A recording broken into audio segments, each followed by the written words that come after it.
আজকে আলোচনা করব ধনু রাশির হচ্ছে জুন মাস কেমন যাবে। জুন মাসের হচ্ছে স্বাস্থ্য, ভাগ্য, career, love life, marriage life, এই সব কিছুই হচ্ছে নিয়ে আলোচনা করব। তার সাথে থাকবে উপায়। ভিডিও ভালো লাগলে অবশ্যই কিন্তু লাইক, শেয়ার আর সাবস্ক্রাইব করতে হবে, আর কমেন্ট করে জানাবেন ভিডিও কেমন লাগছে আপনাদের।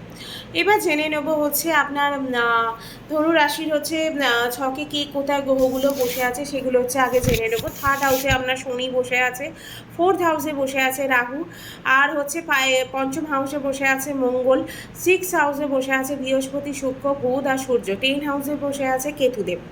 এবার রাশি গ্রহগুলো কে কে রাশি পরিবর্তন করছে সেটা জেনে নেব। প্রথমেই হচ্ছে 12 জুনে হচ্ছে শুক্র মিথুন রাশিতে যাবে, 14ই জুন হচ্ছে বুধ মিথুন রাশিতে যাবে, 15ই জুন হচ্ছে সূর্য মিথুন রাশিতে যাবে।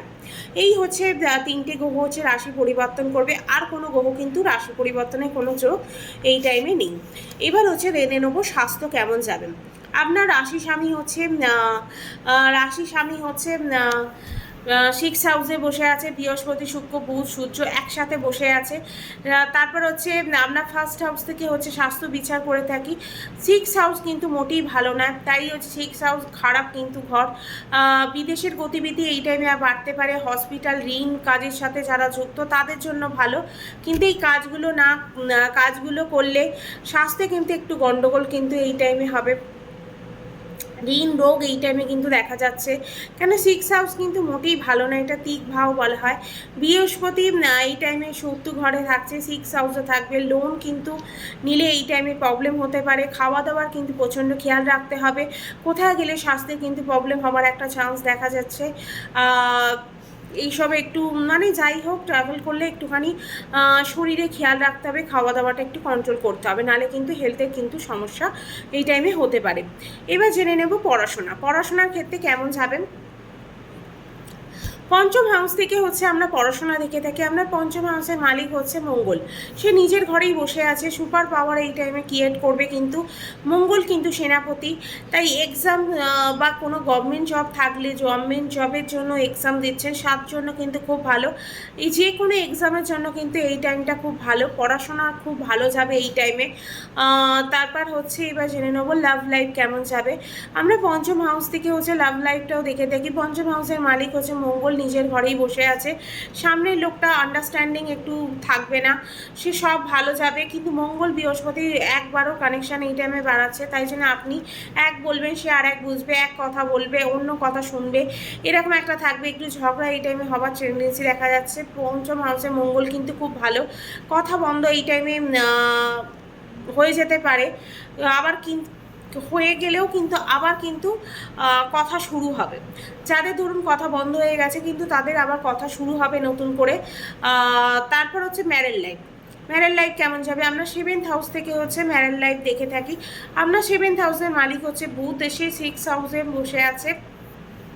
14ই জুনের পর হচ্ছে মিথুন রাশিতে, সে মিথুন রাশিতে আসবে, মানে সেভেন্থ হাউসে চলে আসবে।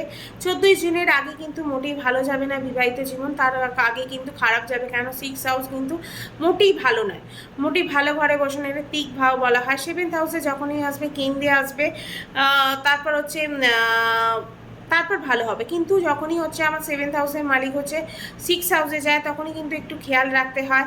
লাইফ পার্টনার প্রফেশনাল লাইফে কিন্তু ভালো যাবে। তারপর 14 জুনের পর থেকে আপনার লাইফ পার্টনারের প্রফেশনাল লাইফ কিন্তু ভালো হয়ে যাবে। রাশি স্বামী নিজের ঘরে এলে অ্যাক্টিভ হয়ে যায়, তাই এই টাইমে কিন্তু খুবই ভালো ম্যারেড লাইফ যাবে। আপনার লাইফ পার্টনারের কেরিয়ারও কিন্তু এই টাইমে খুব ভালো যাবে। ভাগ্য, 9 হাউস থেকে হচ্ছে আমরা ভাগ্য বিচার করে থাকি। আমরা 9 হাউসের অধিপতি হচ্ছে সূর্য, সে সিক্স হাউসে বসে আছে, কিন্তু তারপর 14ই জুনের পর থেকেই 15ই জুনের পর থেকেই হচ্ছে সেভেন্থ হাউসে চলে আসবে।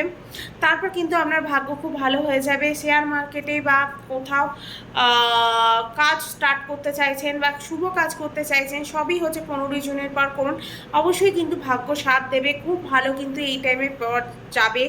যে কোনো জিনিস নতুন কিছু শুরু করতে চাইছেন, ইনভেস্ট করতে চাইছেন, সব কিছুর জন্যই হচ্ছে ভালো, কিন্তু 15ই জুনের পর করবেন। কেরিয়ার কেমন যাবে। আমরা 10 হাউস থেকে হচ্ছে কেরিয়ার দেখে থাকি। 10 হাউসের লর্ড হচ্ছে সিক্স হাউসে বসে আছে, এটা তিক ভাও, এটা মোটেই কিন্তু ভালো জায়গায় বসে নেই। 14ই জুনের আগে হচ্ছে প্রচুর পরিশ্রম আপনাকে করতে হবে। শত্রুর সাথে ঝগড়া এই টাইমে হতে পারে। 14ই জুন অবধি কিন্তু এই টাইমে সব কিছু হবার একটা চান্স দেখা যাচ্ছে। 14 জুনের পর কিন্তু আপনার ভালো যাবে, টার্গেট অ্যাচিভ করতে পারবেন। বুধ 7th হাউসে আসবে, ফার্স্ট হাউসকে দৃষ্টি দেবে। 14 জুনের পর কিন্তু আপনার চাকরির একটা সুযোগ আছে। যাদের এতদিন চাকরি নেই তারা কিন্তু চাকরি পেতে পারেন, বা চাকরির ক্ষেত্রে কোনো উন্নতি প্রমোশন এতদিন আটকে ছিল সেগুলোই কিন্তু অ্যাচিভ করতে পারবেন। খুবই ভালো কিন্তু টাইম যাবে 14 জুনের পর থেকে। এবার জানবো ব্যবসা। 70 থেকে 72% কিন্তু ব্যবসা এই টাইমে ভালো হবে। চালাক চতুর আপনাকে বানাবে। কিন্তু মিড জুন পর থেকে কিন্তু শনি 3rd হাউসে পরিশ্রম করতে হবে, এনার্জি দেবে আপনাকে, সাপোর্ট দেবে, কিন্তু প্রচণ্ড পরিমাণে স্ট্রাগল করতে হবে, পরিশ্রম করতে হবে। পরিশ্রম করলেই তবেই কিন্তু ব্যবসায় উন্নতি করা যাবে। তারপরে কিন্তু আপনি সফলতা এই টাইমে গেইন করতে পারবেন, নাহলে কিন্তু ডেলি ইনকামের ক্ষেত্রেও সমস্যা হবে। শনি কিন্তু আপনাকে এই টাইমে পরিশ্রম করতে বলছে, পরিশ্রম করলেই কিন্তু আপনি ফল পাবেন, নইলে কিন্তু সমস্যা হবে। তারপর হচ্ছে ডেলি ইনকাম ইনক্রিজ হবে না, ব্যবসা উন্নতি করতেও পারবেন না, ব্যবসা নতুন কিছু ইনক্লুড করতে চাইলে সেটা কিন্তু সবই বিফলে যাবে। মানে সব কিছুই কিন্তু উন্নতি করতে হলে পরিশ্রম করতে হবে। এবার কী এমন উপায় করব যা উপায়গুলো করলে ছোটো ছোটো যে প্রবলেমগুলো হচ্ছে সেগুলো সমাধান হয়ে যাবে। প্রথমেই হচ্ছে বৃহস্পতির বীজ মন্ত্র করতে পারি, হনুমান চালিসা পাঠ করতে পারি, আর সূর্যের বীজ মন্ত্র। এই 3টি উপায় করলেই দেখবেন আপনার যে সমস্যাগুলো হচ্ছে সেগুলো সমাধান হয়ে যাবে। অবশ্যই ভিডিও ভালো লাগলে লাইক শেয়ার আর সাবস্ক্রাইব করবেন, কমেন্ট করে জানাবেন যে ভিডিও কেমন লাগছে। আজকে এখানেই কিন্তু ভিডিও শেষ করব।